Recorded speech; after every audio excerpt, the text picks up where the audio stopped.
Hey everybody, and welcome to episode 12 of the BJJ Foxcast. I am your host, Alex Martinez, and today I'm with my brother, Alex the Tojo Kray. We're going to be talking about our trip to Las Vegas for the IBJJF 2022 Master Worlds competition and Jiu Jitsu Con and every other tournament that happened out there. Tojo, what'd you think about the weekend? Oh, I don't want to ever go to Vegas again. I know, we walked a lot. We were there for a long time. Tournament was great. I really liked the venue. I mean, the whole Jiu Jitsu Con thing that they did was actually, I thought it was going to be really stupid, but it was actually like pretty, I mean, the venue's so big that it didn't feel overly crowded. Like I kind of figured, I was like, you're going to have 6 tournaments this weekend in the same venue.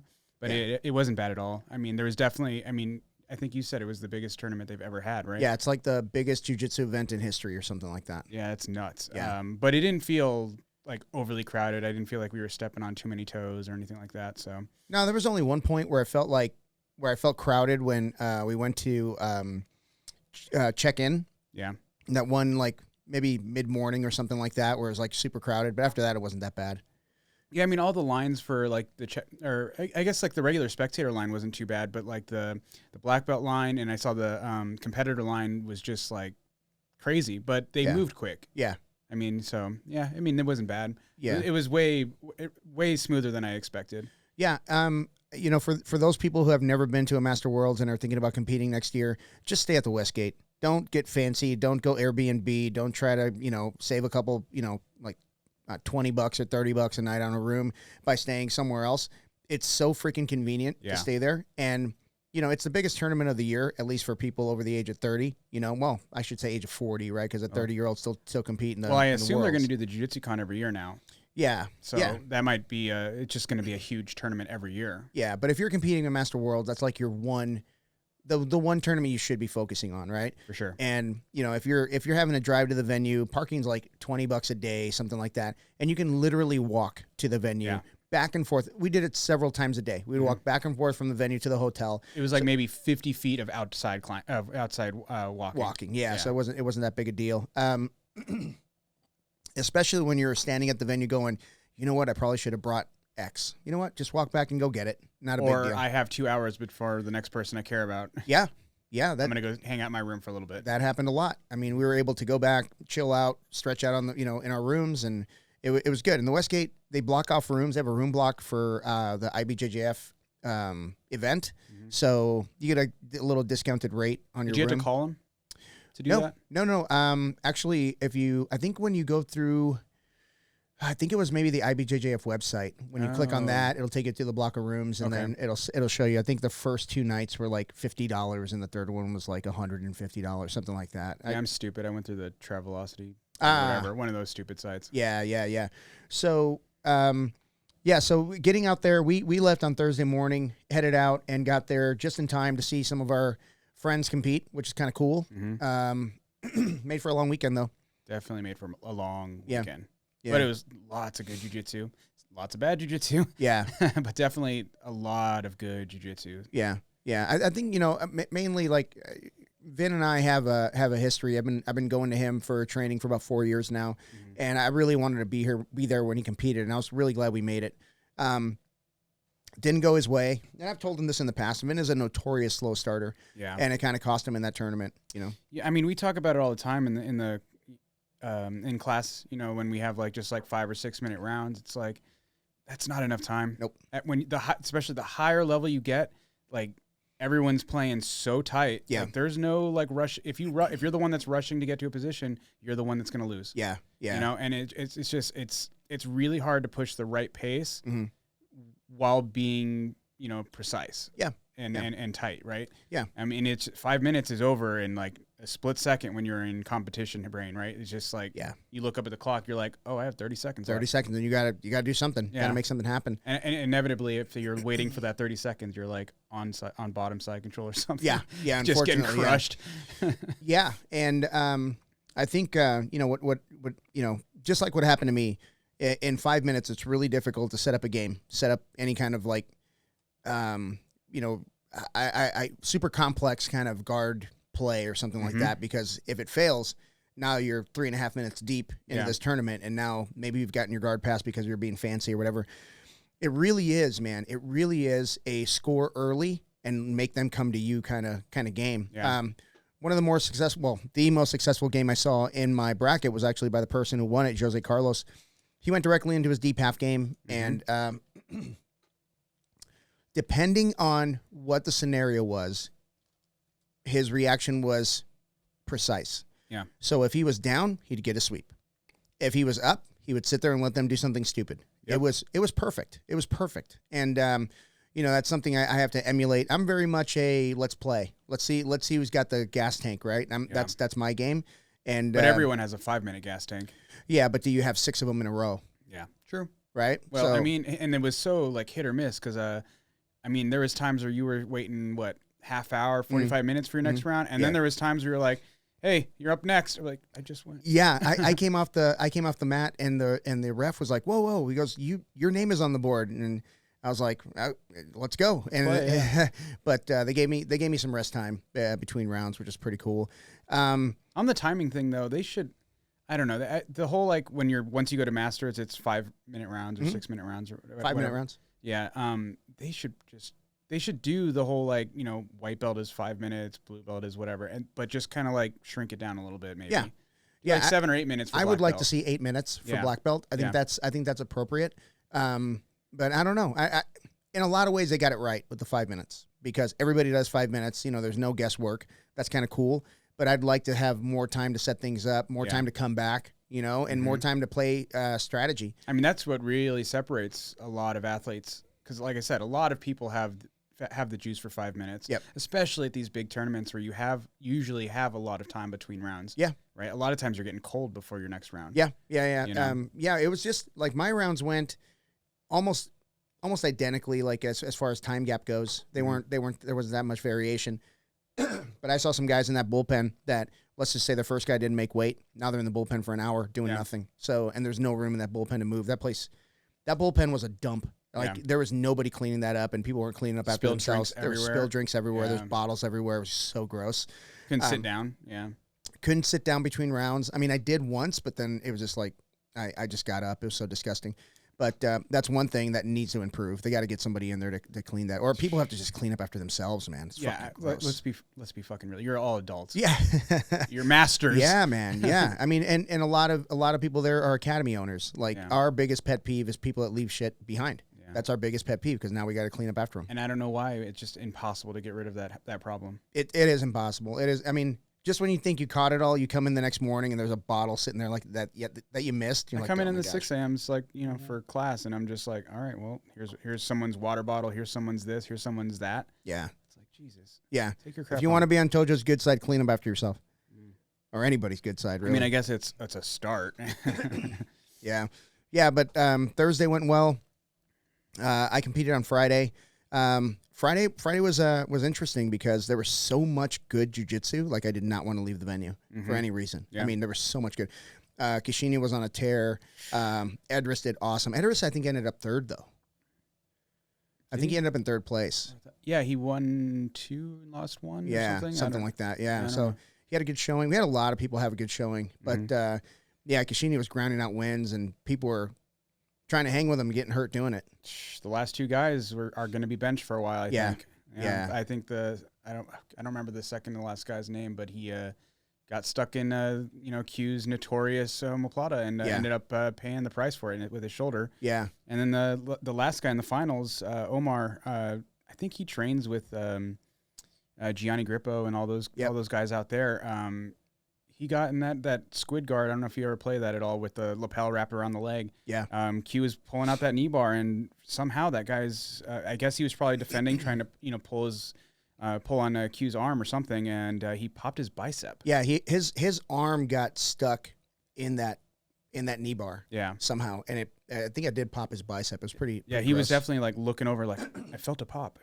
Yeah. Just kind of bicep tears, I tell you all the time. I send all these videos people at the gym doing stupid stuff and ripping their biceps or blowing out their knees and stuff. I send all that stuff to Dan because I have a morbid love of it. That's so mean. It's just so awful. That's just so mean. But the bicep tear is one biceps and pec tears. Yeah, are just so gross I because think you see it. Yeah. Well, I think the tricep is like a game ender. Like you're done. Yeah. Yeah. I mean, even if they fix it, they can't. I think the tricep they can't quite. I'm not a doctor. What the hell do I know? Bro science. Yeah, but no, I heard like football players talking about the tricep tears. That just like that's the end of your career. Mm-hmm. So I imagine at that level, it's like up just about anything. Well, I mean, you're torn. doing so much pushing. Yeah. You know. Yeah. But bicep tears, man, are nasty, and they're just like they skeeve me when I think about it. Just like that lobe of your arm, the biggest part of your arm. Well, it looks like the biggest, like the most pronounced part, and it just like gets sucked up into your shoulder. Gross. It's so gross. Yeah, so I want to talk about just preparation for Worlds and how I went about it, and just kind of share some stuff that I did to get ready. And the first thing I did was I worked on mobility. Mm-hmm. I realized last year that I didn't have a lot of hip flexibility, and Vin and I worked on that. And I think any athlete at any age should be working on that. Sure. Mobility should be top priority. I noticed it a lot when I started, like we could lift heavier because I was a little bit more mobile. Yep. So we were able to work a lot harder. I was gaining more muscle, losing more fat. I started working with a diet coach, Jenny. I believe it's like Jenny Fit at Jenny Fit Health, something like that on Instagram. I'll find out for sure. She's going to be on the podcast. But I started working with Jenny last year, and you know, she taught me so much. Like I just trusted what she was telling me. Yeah. Like I would tell her, like, can you hear the dogs? Yeah. I would tell her like what I'm working on, what I'm doing, and basically the way I broke out my training weeks was like I would go one easy week, a medium week, and a really hard week, and then I would go back to the easy, medium, hard. So she was changing my macros every week to kind of accommodate for that much strain. And dude, I'm telling you, like my recovery was better, my sleep was better. I think you can accomplish that like just researching on your own, but it's going to take you way longer than working with a diet coach. Yeah. So even if you have like a diet coach that does things like on the cheap, that just writes you stuff, because she checks in on me like every week. Leading up to the tournament, we do a monthly call, and then leading up to the tournament, we check in every week, and then the week of the tournament, it's every day. Yeah. We're talking every day. And, you know, checking weight, checking macros, checking recovery, talking about sleep, talking about hydration, all that stuff. And that was a big game changer. Like my gas tank was full all the time. Thanks to Jenny. I'd been working with Vin for a while, so weightlifting was already there. Started seeing Dr. Neal. Dr. Neal got me right with my my neck pain, my shoulder pain, stuff like that. Yep. And you know that was all to do PRP injections. And so now I'm working with Control physical therapy. And, you know, getting that right. Yeah, you know, again, helping me with Making sure nothing hurts. Yeah. Well, helping with mobility too. Yeah. So, I mean, I think a big mistake people make is they wait until they're hurt before they go see a doctor. Mm-hmm. You know, and especially like shoulders and knees. Shoulders and knees and neck. Yeah. Neck is bad too. Mm-hmm. Yeah, but if you can go, I mean, chiropractic's good. I don't really see a chiropractor. I really rely on Greg at Control Physical Therapy for that kind of stuff. But, you know, he's always available, which is awesome. Especially, you know, we have the luxury of knowing the guy, so you know we have direct access to him. He'll answer anybody's messages because he like legitimately like loves it. He cares too. Yeah. Especially if you're an athlete, like if you're dealing with pain, he wants to help you. Yeah, which is really cool. But yeah, going to the tournament, I kind of broke the year up into different, you know, sections, right? So the first thing was like, you know, getting my cardio base going, and then doing a tournament, and then getting my strength up, and then doing a tournament. And I spread them out far enough so that I wasn't getting burned out, but close enough to where I had to stay prepared. Yeah. Which is really cool. The second piece is like we got some new young blue belts in the academy, and they're monsters, man. And I want to be their training partner. I want to help them when they compete, because they're the real competitors in the academy. I'm just an old guy. Yeah. But I'll tell you what, training with those guys, training hard with those guys, everybody's moving in slow motion compared to them. Yeah. So that helped a lot. Private lessons with Josh helped. Yep. You know, I think one thing people need to do whenever they're training, especially if you're a black belt or a brown belt or above, whenever you have the opportunity, like you have a golden opportunity with Italo, is to take the I know out of your vocabulary. Just completely take it out of the vocabulary, because Italo, I've only been through maybe 4 or 5 of his classes in the past year, but man, he drops some gold in those classes, man. He really shows you what he's working on and how he does it detail by detail. Plus his comfort with teaching has gotten so much better. Like he was definitely a little slow start as far as like the coaching at least at Paul's. I mean, he didn't know anybody. Yeah. His English is definitely like, English is a second language, right? Yeah. So there was definitely that struggle, but his English has gotten better. His confidence with like, you know, just, you know, being okay with like saying the wrong word and then like having someone be like, you mean this word? And you'd be like, oh yeah, that. Yeah. Yeah. That's a big step for him. I mean, a big step for anybody, really. I mean, yeah. I mean, it's always like, you know, it's like, well, sorry, your English is better than my Portuguese, right? So absolutely. So I have no excuse. Absolutely, yeah. It's like I'll help you as best I can, like try to, you know, articulate what you're trying to do, especially because like, you know, I'm usually like, you know, the uki in the class or whatever, because one of the, you know, the black belts that are there more often than most people are. So and there's a comfort level with your uki, right? I mean, especially like when you're on the same page, that's gold. There's nothing worse than an uki that's fighting you back. Or like, you know, when someone does like the proper response and they do this and then the person does the opposite and you're like, damn it. But that comes with like chemistry, right? I mean, it really is a chemistry. Not going to name names, but sometimes you take what you're given. That's right. But no, good uki makes the class go really smooth, man. But strength training is overlooked. You know the funny thing though, like I think what you and Amy have is probably the perfect setup, right? Because you have one of the best coaches. I mean, arguably one of the best coaches. Yeah, I mean, Josh is awesome. He's amazing. No one will argue that his technique is top, top tier, and he can communicate that really well. Yeah, which is rare. Yep. And you got Vin for doing your lifting and all that kind of stuff. You have a nutritionist. I think what happens with a lot of people though, like they look at someone like you who's and it's not like it was given to you, right? No. You set this up, right? But they look at someone who has all of this that was set up, by the, you just made the right moves, right? Mm-hmm. And then they kind of get that paralysis by analysis kind of thing where they're like, or you know what Dan told me this morning, or he didn't tell me, he was saying it to someone else, but I was just like, that's fucking good. He's like, don't let perfection get in the way of good. Yes. Because sometimes like you're trying to find the perfect schedule for lifting, training, meeting with your PT, meeting with your nutritionist, all that stuff. And you're like, oh, that's too overwhelming. Fuck it. I'm just not going to do any of it. Yes. Right. Yeah. And then now you're bad. Yep. It's like, or you're broken. Exactly. That's worse. Right? It's like, just do something. Do something. Get in the gym, train your ass off, lift, do your cardio, do all the other auxiliary things. Like everyone knows, like going and eating pizza and burgers isn't good for you. Yeah. Right? Yeah. You can do the bare minimum for nutrition. Yep. Right. And if you're in a jiu-jitsu academy with more than 30 people as part of the academy, and you put on the Facebook, like, hey, I want to clean up my eating. Can anybody help me? You're going to have 10 people. 10 people that are going to respond going, hey, bro, I can help you. Mm-hmm. Hey, I need a weightlifting program for jiu-jitsu. Can anyone help me? Yes. So everything that I'm doing on like the one-on-one stuff that I'm doing is available to everyone if you ask. Right. Someone will help you. I'll help you. Yeah. Like, I don't care. I mean, people are just like, they're too afraid to like voice their opinion. Like, and it could be, or not their opinion, like any sort of concern or questions. Yeah. Right. Like you see it like when it comes to like technique or like getting something that you want in life, anything. Right.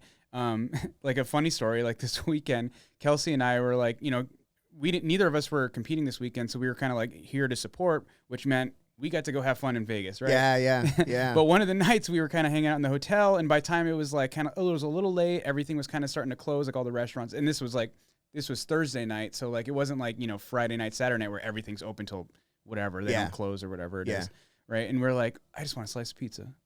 And like none of those places are open, right? At that point, this was like maybe 10 or 11 o'clock at night. Everything closes at 9 during the week because no one's there. Yep. Right. And we get in the elevator because we've already kind of like, it was a bust, right? We couldn't find anything to eat. So we're like, screw it, we'll just go to bed. Yeah. And a guy walks in the elevator with a full box, like a large pizza by himself, drunk as fuck, of course, right? By himself. And I'm like, yeah, this guy's got a beer in hand, large pizza in the other. Awesome. He's like, I'm like, this guy's got the right idea. Like I say that as he walks in, he's like, it's just for me. You guys should take a slice. No way. And I'm like, we're looking for a slice of pizza. This guy offers it. And I'm like, hell yeah, we are. So we open the box. We both take a slice. I grabbed like the smallest slice on there because I'm just like, this is this dude's pizza. I'm not going to like, and he's like, that's a bitch ass slice. Take another. But it just like, you just got to say stuff sometimes. Sometimes like, you got to ask, look man. stupid, you know, Yes. whatever. Who cares? Even if like, what's the worst that's going to happen? You'd be like, yep. You know, he's not, it's like, not like he's going to fight you like, you know, some people. Yeah. Yeah. I think like if anybody's looking for a place to start, in my opinion, hydrate, clean up your eating, and sleep a lot. Mm-hmm. Those three. Like quit sleep and hydration is like the two things that I think are the most overlooked. Yeah. Quit watching TV. Everyone knows to lift. Everyone knows to go do the you know road how to work, get strong. go run. Yeah. You know how to get strong. Yeah. But I mean, those three things are overlooked, especially sleep. Yeah. Some people would rather watch television. Mm-hmm. Some people would rather like play video games or be on their phone or whatever. Shut that stuff off. Go to sleep. Yeah. Like sleep when you're tired. Yep. And you can't go wrong. And I think well, shutting off all like the screens too is like, I mean, this is pretty well documented at this point, but like having those screens on like kind of like delays that like melatonin drop, yeah, you know, that makes you want to go to sleep, right? Like if you just have like your cell phone in your hand and you have the TV on, it's like you're not getting tired till 11 or 12 at night, right? Yeah. But you turn that stuff off, like maybe read a book or talk to your significant other, God forbid. God forbid. Where's the fun in that? Yeah. As soon as that light goes out, it's like maybe like turn down some screen time. Yeah. You know? Well, Matt Frazier, who's like, he was like a 5-time, what do you call that? The workout stuff. What is it called? CrossFit. Sorry, I couldn't think of the word. But he's Matt Frazier, 5-time CrossFit world champion. He said that if sleep weren't natural, it would be a banned substance. Yeah, I mean, it's that good. So important. It's that good for you. And to be clear for everyone that's listening, I'm the biggest fucking hypocrite here. I am on my phone and watching Netflix. I leave Netflix on when I go to sleep. Yeah. And I wake up at 5 every morning to teach. So right. That's not good. I do not sleep, but That's I do get to take naps. Yeah. I won't say when, but I do nap during the day. Naps are huge, man. Naps are huge. And you know, and there's a lot of people that don't take advantage of that time that they have to get a nap in. Mm-hmm. Yeah. So hydration, sleep, and avoid alcohol. Avoid alcohol. Hey, we're coming off of Worlds. Yeah. Fuck it. 364 more days. 362 actually. Well, yeah, whatever. Well, it just depends. Depends on the schedule. Yeah, it depends on the schedule. Because like 2 years ago it was December, and I think that might have been the one where I got sick. Yeah. Maybe last year COVID Zeta is going to come out, so you know. Yeah, that's right. Everyone's going to die or whatever. quarantine. So then we're going to get last year it was November, and then this year was September. So it's just a moving target. It should have been November. Yep. It was so hot. I could not believe how hot it was. For all the people from Ireland and Italy and what were the other people? There were some people from New Zealand. We're talking about listeners. There's listeners that are apparently in those countries. Yeah. I got listener. It's like one person in France, one person in Ireland. Shout out to you guys. Thank you guys. I love you. I love you for listening. For those people who don't know, Vegas is technically a little higher elevation than Phoenix, and it's usually about 5 or 10 degrees cooler, just because there's not as much concrete as Phoenix is. Just a big concrete block. Not this week, dude. In the middle of summer. It was we pulled in, got out of the car. It was like 113 or something on Thursday. Yeah. And I'm like, I'm pretty sure it was cooler in Phoenix. Yeah. It was oh my gosh, hot. Yeah. I mean, week. I guess we get monsoons. I guess I don't think they get that up here. No, I guess not, huh? Yeah, if you saw Lake Mead. Yeah. It was they get no water. Lake Mead looks terrible. It's basically dry. Yeah. They're finding boats and bodies and stuff. Lots of bodies. Wild. Yeah, lots of concrete blocks attached to feet. So crazy, man. So crazy. But let's talk a little bit about the venue. The venue was I think it was set up almost perfectly. Yeah. And I don't know who did their art this year, but the art was amazing. The art was awesome. It was so good. The Leandro Lowe portrait that they did was classy. It was beautiful. It was, and there was the little the little blurb right next to it that was like really heartfelt. Yep. And for those who don't know, Leandro Lowe was murdered in Brazil. 2 weeks ago. Yeah, 3 he weeks was like ago. what, like an 8-time world champion, something Yep. like that, Mhm. and A legend. a legend in the sport. I Yeah. mean, and one of the more iconic Yeah. faces. I mean, it was And not like he was gone. He was still competing. Yeah. Still at the highest active. level. Yeah. At the highest level. Yeah. Yeah. And he apparently there was an altercation that took place. Then a person who I believe is a police officer in Brazil somewhere. Yeah, he was an off-duty, and apparently he also trained jiu-jitsu too. Wow, shot him in the face, Yeah. and then ended his life. And man, it's a it's a tragedy. Leandro Lo was the guy, one of the guys that I look up to. If you don't look up to him, you're an idiot. Yeah, that's true. Yeah. That's true. I just remember he and Buchecha closing out an open. It might have been like Worlds one year. Yeah. Where Leandro his shoulder was gone. Like he was literally in a sling going into the final in the open, and Buchecha closed out with him and gave him the title. He won it might have been the last title he won. Yeah. He was in a sling because he had surgery after and stuff. So Yeah. we're very, very close. And then so when Buchecha finished his last MMA fight, it was tearful. It was the post fight interview was very tearful, and talked about Leandro, what he meant to him, and it was sad, man. It was sad. It's such a bummer, and that town is gonna murder that dude. Yeah, something bad's gonna happen. I saw that there was like riots like at the trial or whatever it was. Yeah, and, I believe it. He is not gonna do well. No, this is not gonna go well for him. Nope. Yeah. But like on a higher note, like I mean, so they had they had like the little memorial Leandro Lo artwork that was fucking awesome. Yep. That I took a picture of it and posted it. It's awesome. It's beautiful. It was beautiful. But they also had like that Helio Gracie picture. Yes. That everyone that iconic picture of him like in the air flying flying armbar. Yeah. It's just a really cool picture for the Jiu-Jitsu Con. If those shirts weren't $35, I'd have one. The what? They were a little expensive. I was like, geez, $35 for a T-shirt? Oh yeah. It's like $65 for a sweatshirt. I'm like, yeah. What do you guys think of this? Gold?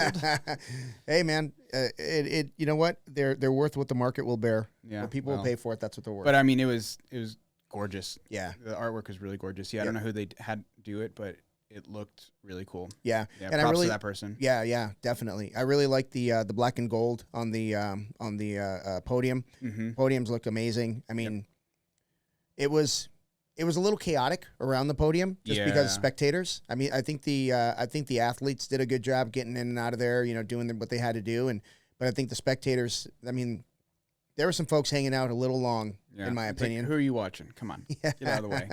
Yeah, but so I competed on Friday. It was on time. I mean, maybe I was a little early. They were more or less. Yeah. There wasn't anything like, like 3 hours early or 3 hours late or anything like that. I was only like maybe 15 minutes early. Yeah. Which is cool because got me out of the bullpen right away. Yep. Went in my first match, and man, everything in that match went my way. Mm-hmm. Every single thing went my way. It was like textbook, like what I would write in a textbook. It was a collar drag takedown, 2 points. He did have me a little off balance with that deep half. I hate the deep half. It's it's really hard for me to defend. It's a soft man's game. I'm just kidding. I'm just kidding. It's hard to defend, but someone who's good at it, man. Actually, I very much like deep half. It's usually like traditionally like said it's kind of like a large man's game, but it's such a versatile position. Yeah, well, Josh and I, we were just going over it in class this past couple weeks, and Josh's deep half is really good. And I was like, hey, how long have you been studying deep half? He said, he studied it really hard because he was learning to counter it. Yeah. So he wanted to learn everything about it before he countered it. So there's some really cool setups that I've seen from Josh. I've seen Italo showed some really cool counters to. Yeah. It's there's a lot you can do from both sides of that. Yeah, that definitely. Coin, Yeah. So scrambled out of that deep half, ended up in his closed guard, opened his closed guard, passed his closed guard.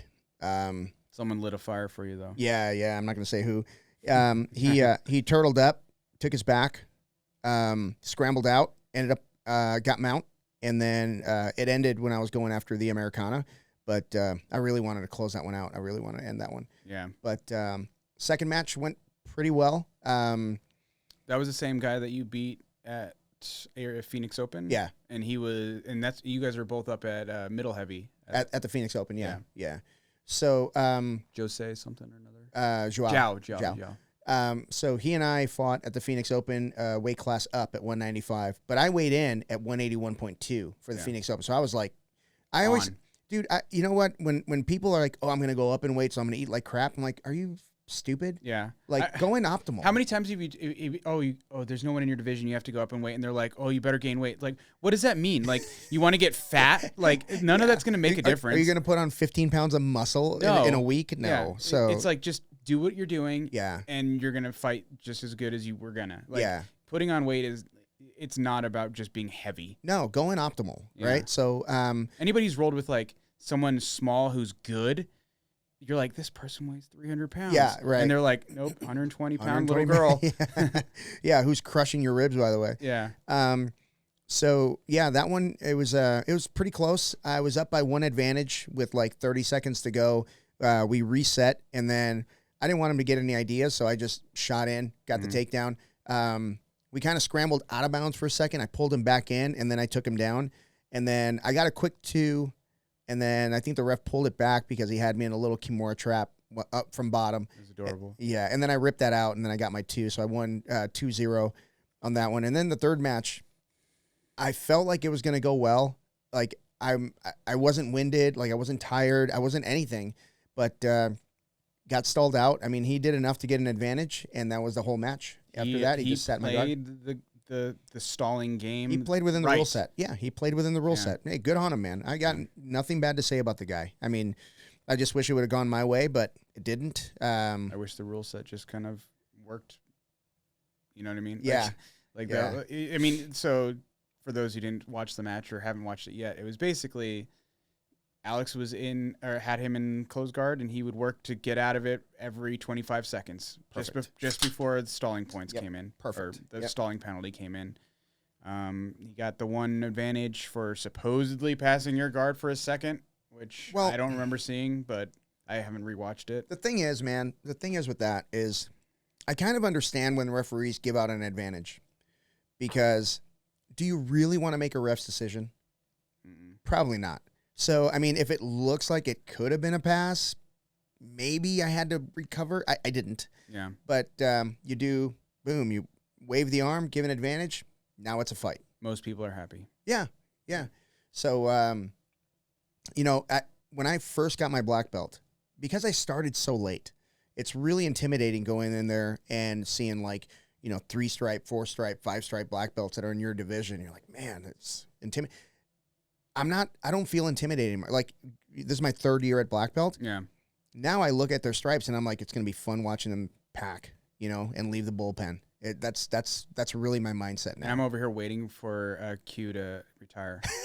I don't think that's going to happen because he had an amazing weekend, dude. I mean Q, but I say Q, but my division's stacked. It is everybody, dude. Every division. I had Jose Carlos in my division. That's true. That's true. That's a tough division. Yeah. And top to bottom, man. I mean, there are, just like anything else, man. If you have 100 people, like, I think it was, who was it? Who's a crazy dude? Runs a lot. Not Cam Haynes. Someone's yelling at it's this person. David Goggins. David Goggins. Yeah. David Goggins said, and it applies to a lot of things, man. Like, if you have an army of people, 80% are targets, right? 20 or 10% shouldn't be there. And, nine of those 100 are like pretty tough, but there's one warrior, right? And that applies. I mean, 80% of that bracket probably didn't train as hard as they should have, right? And they were out in the first round. Yeah. And, and then when you get up to that 1% of that bracket, anybody in that bracket can win. Yeah. So literally, we, the people that are trailing those guys, had to win 4 matches just to get into the tournament. Yeah. That's not an easy task, dude. 4 matches, dude, 6 matches in a day is a ton. That's a ton of matches. Well, let's put this into perspective for a lot of people. How many times have you heard a blue belt or a purple belt or a brown belt say, that guy should have been promoted last year. He's sandbagging. It's Yeah. like, that is basically what it's like to be a first, second, third, 10-year black belt. Because you don't know who you're going to get. You could have a guy who's been a black belt longer than you've trained. Yeah. Yeah. Right? Yeah. And that's what it's like to be a black belt. The guy I fought in the third round has been a black belt for more than 20 years. They don't split that shit up by like, oh, here's a 1-stripe black belt, so you guys get your own division, then you get the 2-stripe. No, it's black belt, period. Yeah, period. And good luck, buddy. Yeah. Yeah. So like I was saying, Q's in my division. Q's literally been a black belt longer than I've trained jiu-jitsu. Yeah. Jose Carlos. Most of the people you competed against this weekend had been black belts longer than you've trained. Yes. Yeah. But I kind of welcome that now. Right. But I mean, it's just like one of those, it's just like, it's funny to listen to people here like complain about sandbagging. And it's like, that's basically being a black belt. The cool thing about it is they're not going to make a mistake. Yeah. You're not going to get away with anything. Yeah. So in your training, you have to honest. think that way. Yeah. You have to think like, I've got to be perfect. If I slip up even a little bit, I'm caught. Yep. That is so cool, dude. It's so much fun. That is so cool. Which is, it's like when you're rolling with Josh, you're like, I'm just going to drop this bomb and see what happens. Just see, yep. I'm going to close my eyes and swing hard in case I hit something. Yeah, He's like, did he just react? Yeah. Fuck yeah. Yeah. Every once in a while. Every once in a while he'll react and then he'll murder me, like just to make sure I understand. And I get it. I understand. Because you made me put some effort in. Yes. This is going to hurt. Yeah. Yeah. So, we get into day 3, and day 3 is usually my favorite because I only focus on coaching. Like I'm not nervous about, I'm not nervous about me. It's over. It's done with. And, I had, little Dallas in the morning, and, he went up.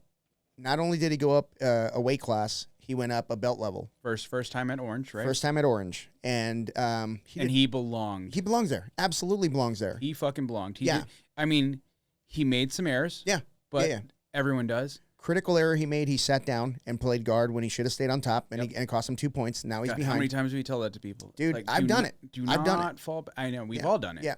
Right? But it's like, when you're playing points jiu-jitsu, unless you're like 100% sure you're going to finish that sub, do not fall back. Do not fall back. Yeah. Yeah. So, I've always told when I was a kids coach, our goal is to get on top and stay on top. Mm-hmm. And that really is tournament jiu-jitsu. Get on top and play. You know what I mean? Get your 2 points or start playing your passing game. Yeah.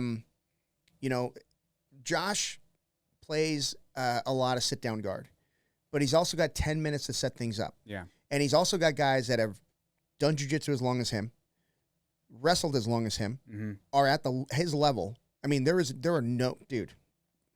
But you'll never see Josh take someone down and then fall back on a position. Correct. Right? Yeah, he'll never do that. If he's going to be playing guard, he's pulling guard. Yes.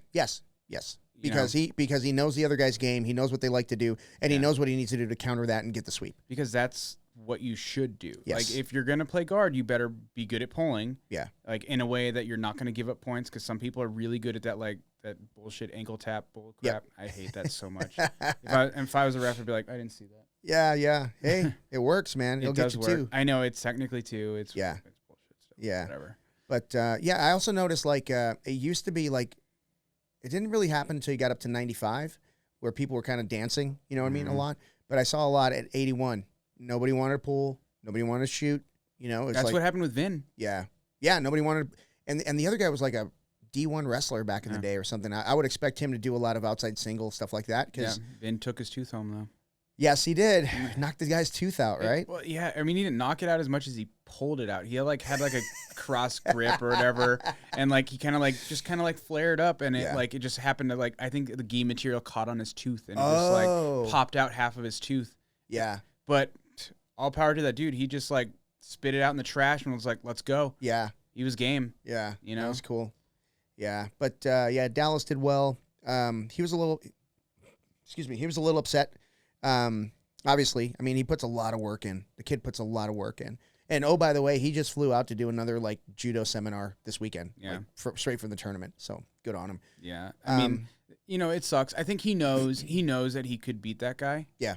That kid that he fought. That's probably what hurts the most. He could 100%. Yeah. He would, without the tactical errors that we were alluding to. And there's no reason to go, play by play, but like without that, he would have won. Yeah.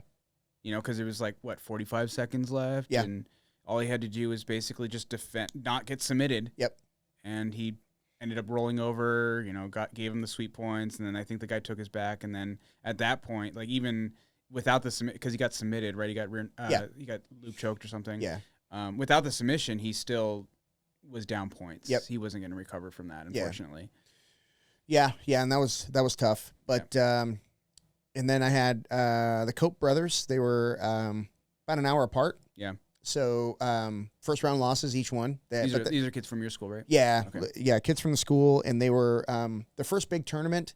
Okay. And you know, one thing I did, I didn't do it with these kids, but one thing I used to do when I was a kids coach is as we got to the venue, I would walk the kids around the venue and I'd start pointing at the lights and, you know, look at all Get that. them used to the environment. Yes, so that when they're on their back laying there, they're not going, oh, what is that thing? That looks like a catwalk. You know what I mean? Yeah. So, you know, and I just show them around and look at the ceiling and look at all the air vents and, you know, hey, did you notice that the walls are white, but the ceiling's black? You know what I mean? Yeah, just take it all in. Take it all in. Yeah. Especially when we did tournaments at the Pyramid at Long Beach State. Yep. You got to show them around because that place is intimidating. Yep. You know? Yeah, I mean, I do a similar thing with like the white belts. I'm like, not like take them around and give them like the walkthrough, but like just to kind of give them like the heads up of like what to expect. It's like, if it's your first tournament, like just know that like the intensity is going to be probably more than you've seen. Yeah. So that, especially in the first like 45 seconds. Yeah, first minute or so. Yeah. Yeah. You're going to get a guy who's going to give you everything he has for 45 seconds. And if you're not ready for that, it's very overwhelming. Yes, it can be. I remember my very first white belt tournament, and it was just like, that was what got me. Yep. It was like, oh my God, this guy grabbed my gi and was just like yanking and like trying to do whatever he could, you know, and it's just like, there's so much energy there. But then like the more tournaments you do, the more matches you have, you realize that like that guy who's like, feels like he's Hercules. Yeah. Right. He's going to gas out. Yeah. And then it's either, I mean, some people gas out slower than others, but like you'll start to realize that like, it was just that like that adrenaline dump in that first minute, yeah, right? And then it peters off, and then it becomes more of like what you're used to around at the you know, in your class or whatever, or open mat or whatever, where like, okay, now we're both playing the chess game of jiu-jitsu, right? Yeah, you know, and it's just like you got to get through that first like, you know, blitz, and once the blitz is over, now we're playing, right? And you know, what we were talking about earlier, it's like when you're playing a 5-minute match, man, it sucks when that 1 minute's over and now you're like, well, 4 minutes sounds like a decent amount, you know, 4 of the 5 is, you know, that's 80% of your matches left, but 4 minutes isn't a lot of time. That's not a lot of time. Not when you're playing against people who are, 1, really good, and 2, are trying to play this game that you're trying to play. They're trying to be really, really precise, really like sharp. It's like, whew. It's chess, man. Yeah. It is chess. And that's what you're talking about. Like, sometimes all you want is that advantage. Yeah. You know, or that 1, you know, or, well, I guess technically 2, the 2 sweep points. Right. Or whatever. You just get that sweep, and now I'm gonna hang out on top, and I'm gonna do whatever I can to just not get submitted. Yeah. Yeah. I mean, that's what happens when you don't weather that storm properly, and you get your guard passed, and now it's like, okay, now he's a little tired, but you've only got 3.5 minutes left. Yep. And okay, here we go. I mean, you got to do something. You get that infamous Nava, you got to move. Coaching. Yeah, I mean, how many times, like, just like in class, like, or whatever, where you roll with one of those, like you said, the blue belts who are just like, they just move faster, lightning fast. They're adult level, like they got nothing but, you know, piss and vinegar, right? They're just like ready to go. But you find that like those guys who are like just that feel better than you for the first 2 minutes, you start to equal them in 3 and 4, and then that last minute, if you've been playing your energy right, you start coming out on top. Yep, you should come out on top. Yeah, right. Yeah. And it's interesting if you're cognizant enough of like what's going on in a match, you can start to see the levels. Yep. Right. You can start to see when someone starts to peter off. You're like, oh, this guy's actually getting tired. Yep. I'm not tired. Yep. All right, now I'm going to start pushing. Here we go. Yep. Now it's time to start pushing. Yeah. And then you realize, oh, this guy who was like kicking my ass for the first minute and a half or 2 minutes, now I'm getting the better. Yeah. Now I'm on top. Now I'm pushing the submissions. It's a great feeling, man. Yeah, and if you can be cognizant enough to and be like in the moment enough to like be aware of it, it's a really cool feeling. Yeah, it is. It is. Yeah. Another thing I want to talk about is a big lesson learned. You and I came out for nationals and or went out to Vegas for nationals, and I just remember not being able to focus at nationals. Yeah. Like I was not able to get my head in it no matter what. And everything went wrong, but that's no excuse. Like Right. I was in the bullpen for way longer than I thought I would be. My first opponent didn't show up. My second opponent showed up late. So it was like, as soon as he walks in, hey, you're up. And his brain was in it. Mine wasn't. And I remember being there and like, you know, I was totally aware of where the clock was. I was totally aware of what people were saying around me. I was totally aware of all this stuff. And honestly, like, it was almost like I was there to make friends. Yeah. You know what I mean? Like, hey, It's too casual. Yeah, Yeah. way too casual. So, I'm so glad that I lost. I don't remember what the score was, but I lost that match. I think it was all advantages. I was like 0-0, but he had a lot of advantages. Yeah. But no points. Anyway, but lost that match. But that match taught me a very valuable lesson, man. Focus, focus, focus. I was so focused this one that as soon as I started warming up, I flipped that switch. Yeah. And once that switch was flipped, it didn't unflip. Yeah. There were people trying to distract me, and I did not allow them to. Yeah. I mean, I was courteous. I was nice. I wasn't an asshole about it, but I was very, very direct, and I turned my back to them, and I threw my earbuds in, and I did not talk to anybody. I didn't talk to my opponents. I'm here to compete. Yes. Period. I didn't talk to my opponents. I didn't talk to my friends. I mean, you came up, we talked a little bit because you saw the other matches and whatever, you were giving me a little advice, but it was like very concise. And then I went right back. And as soon as I got on the mat, it was all business. I didn't know where the clock was. Like I looked up one time, second match, and I saw 0-0-0-1. And right away I thought, I got to get a takedown right now. Yep. And it didn't matter who had the one advantage. Like, I got to get a takedown right now because I don't want him to get any ideas. And I executed. And that was the entirety of it. That's what made my third match so frustrating is like, I was not tired. I was so ready for my next match, but I didn't get it. Mm-hmm. But it doesn't matter. Yep. Because that lesson learned at Nationals, I'm going to carry into this upcoming year. And you better pack a freaking lunch. Yep. You Yeah, know I what mean, and for those who don't know how the point system works, it's like with advantages, it's like I could have 1,000 advantages, and Alex takes me down and gets 2 points. He wins. Wins. Yeah. Advantages don't mean shit if there's points on the board. That's true. Yep. Right. Coaching wise, so you might relate to this. For those people who want to like open gyms in the future, it's like this is something you might want to like start looking into or like trying to be at least cognizant of. So you're talking about like how when I approached you, it was kind of like just a couple things, leave you alone. Yep. Right. You need to learn how to like read people because some people want to be. I mean, when you're a coach, it's kind of your job to coddle some people like during a tournament. Yeah. But sometimes you got to see a guy who's just like, fuck off. Yeah. I was in fuck off mode. Yeah. Yeah. Right. And you're absolutely right. There are times when people need a coach, and there's times when people need a friend. Yeah.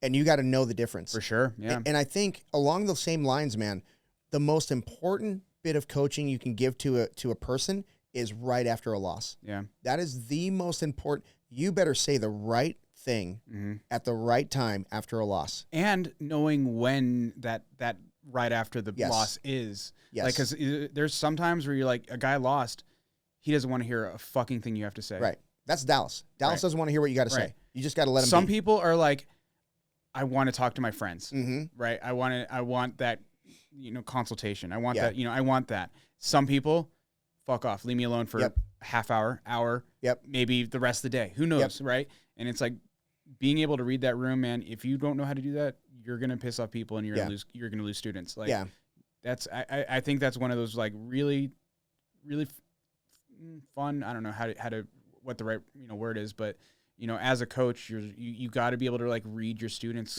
Some students need that. Some students don't want that. Yep. And I don't want isn't the right word because some people like will tell you like, hey, do you want me to talk to you after your match? And they'll say, yeah, absolutely. But you'll go to them and you'll see that like anything I say is just going to make everything worse. Yes. Yep. And that's being knowing your students. Yeah, that's being able to your read students. that. Yeah. Like and that comes from like you see them like have a rough day in class and you go to console them and you can tell that it's just making their day worse. It's like, all right, maybe I'm going to give this guy some room. Yeah. Or some guy who's having a bad day, you go to give him, hey, you know, this is what you did wrong. This is what you need to do. This is what you need to work on. And they're like, yeah, you're right. Okay. It's called leadership collateral. Yeah. If you have enough leadership collateral, you can say anything to anyone at any time. Mm-hmm. If you're that person that you're there for them, like you see them in the academy and you see they're not quite themselves and you pull them aside and you're like, hey, man, what's going on? And you talk a little bit. If it's 5 minutes, you're building that collateral. Yep. That's the person that you're able to walk up to them at their worst moment and have a conversation. Yep. Right? It's the person that doesn't build that collateral that can go just fuck off. Yeah. You know? I mean, how many times have you seen that where it's like the coach goes up to somebody who just lost and they're like, they give him the 1 or 2 seconds and they're like, okay, they give him some space, but then their teammate comes up to him. Oh my gosh. One of their friends or, you know, someone they train with and they're like, oh man, you should have done this. Yeah. And it's like, dude, just fuck off. Yeah. Right. Yeah. You know, you see it all the time. Like, I know I haven't competed in 4 years, but you know what you should have done? Yeah. Right. Exactly. It's like learning to read the room, right? Yeah. It's tough, right? And everyone wants to be helpful and I get it. Yeah. But man, it's a balancing act, and there's a lot of emotions that go into it, competing, because you're going out there and you're putting it all in the line. Yeah, yeah. Right. Nothing like tells you suck or you're awesome more than like going and competing. 100%. Yep. And then the last, our main event for the weekend was Amy, and she looked great, man. She won her first match. That girl was a little more scrappy than I expected. The first one? First one. Yep. And I know. God, if she ever hears this, no disrespect. No disrespect. Yes. But we both saw her and we're like, oh, okay, this one's going to be easy. This is in the bag. Yeah. But she came out. She was swinging. Scrappy. Yeah, she was scrappy. Came out swinging. Yeah. And I think Amy's first collar drag was a little hesitant. Yep. You know, she was still trying to feel. I mean, first match is always the hardest. Yeah. You get through the first match, the rest are easy, even if they're not. You know what I mean? But like emotionally, physically, like just trying to figure out where you need to be. I think Amy was trying to throw the girl across the mat and slipped. That's Maybe. I think what happened. Yeah. Maybe. Yeah. Yeah. It wasn't like a proper, like a regular collar drag into a single. I think she was trying to launch this girl. Yeah. And it didn't work out. I mean, the second one bounced her head off the mat. I was like, second one went way better. Okay, it is. Third one went even better than that. Yeah. So yeah, it was a good match. Finished with an Americana, which is almost signature for Amy. Jeez, all props to that girl, man. That shoulder lock, that Americana was twisted. Twisted, yeah. Her elbow was going the wrong way on that one. I was like, ooh, did that pop out? Yeah. You know, and Amy, obviously, you know, being as nice as she is, was immediately like, are you okay? Yeah. You know? Yeah, that was cool. And then second match didn't go as well. Yeah, I mean, we talked about this a little bit too. It's like kind of like, I think if either one of us were able to talk to her between matches, I think both of us would have told her the same thing. You're going to go out and you're going to drag that girl's face into the ground. Yes. Yes. You're not pulling guard. No, you're going to do exactly what you do all the time. Yeah. You know, that's the thing, man. Like, yes, okay, maybe you can have one or two strategies, but there's always one that you're better at. Yeah. Just do that one. Yeah. And if you lose playing your A game, that's okay. Yeah. If you lose because you doubted your A game and went with something else, that's not okay. Yeah, the time for I'm going to try this is in class. Yeah, that's like Wednesday. Yeah. 6 p.m., 7 p.m., whatever it is. It's not at Worlds. Yeah, if you're a one-trick pony, cool. Play that trick. Yes. Play that trick. I've got one takedown. I've got one guard pass. I've got one. Right. You know what I mean? Do your best to play that game. Play that. Absolutely, 100%. And I think Amy got in a little bit in her head. Yeah. I don't think she heard, apparently, the other team was, telling her opponent that, oh, yeah, she's going to collar drag you. Mm-hmm. And I don't think she heard that until after the fact, which is probably good. Yeah. But either way, she's still, I remember talking to her before the match, and she's like, I want to do my collar drag takedown for the first match and then pull guard for the second match or whatever. I'm like, okay.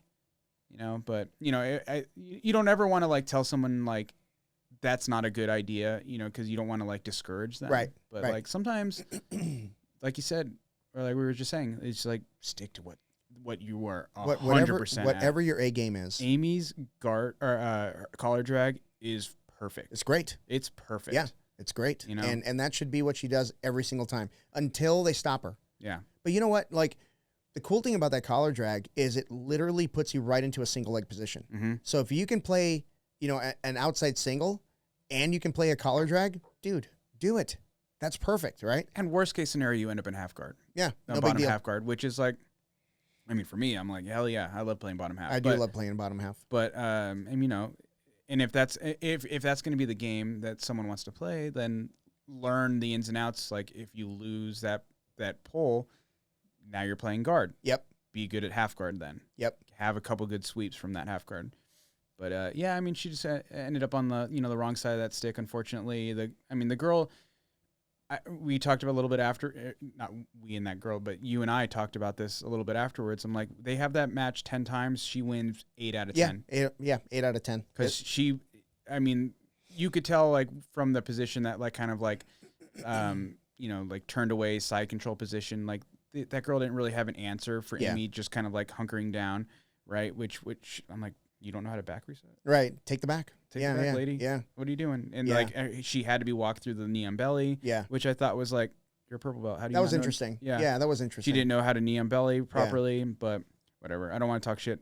Yes, I do. You know, I Yes, don't know. I don't know that she didn't know how to do it. I think in the moment she might have just gotten lost. Maybe. You know what I mean? Maybe, I'm sure she knows how to knee on belly. I mean, I'm sure she knows how to do all that stuff. But maybe in the moment she was like, I'm winning and I've got her locked down. Why do anything? Like Amy had to go to her. Yeah. Period. So that's where mistakes get made. Maybe it was the right strategy. Maybe. I don't know. Yeah. I mean, knee and belly is usually easy points. But. Yeah. Yeah. So I guess we were tooling around. We were talking about tooling around Vegas a little bit, and I don't normally look at my steps at all. I don't give a crap about it. But we were doing like 30,000 steps a day in Vegas. Just going out. That's stupid. That's just stupid. Don't worry, we balanced it with liquor. I think we did it right though. We didn't drink a lot. I mean, we ate a lot, but that was about it. Yeah. I mean, I mean that last night was after Amy's match was definitely like, ooh. Yeah. Shouldn't have had that last beer. Yeah. Are you doing Master Worlds next year? Yeah. All right. Next year, we got it on video. It's on video. He's doing it. Next year I'm done. I'm gonna do Southwest Classic this year. Okay. And then next year I'm like, I don't give a fuck. I'm just gonna compete as much as I can. I told Kelsey that I'm like, I'm doing as many of the out of state Phoenix Open, obviously the Phoenix Open, but like San Diego, Austin, as many as I can. Yeah. Yeah, I might join you for a few of those. Definitely want to do nationals. Definitely want to do if Pans is in Anaheim and not Florida, I'll do Pans. Yeah. Definitely gonna do Master Worlds. But Master Worlds is the only one I care about, man. Yeah. That's the only one I want to win. All the other ones are just tune-ups. I'll definitely support as many of the local ones that I can, depending on how many students I have competing. If I have a lot of students competing, then I'll just coach. Yeah. But yeah, man. Training camp starts today. Today, man. I mean, it's. We were there at 6 a.m. this morning. Yeah, it's a bummer, man. I was not. I was at open mat and I did not roll. I worked the desk. You bitch. Hey, got to run a business. I guess. But yeah, man. Okay, so we'll make plans to train together and as much as we can and do what we do. Yeah. All right, so that's we're about going for about an hour. Yeah. So that'll work. A little shorter than our last one. Yeah, a little shorter than 2.5 hours. That one's actually drops today. So yeah, I should be dropping that later on today.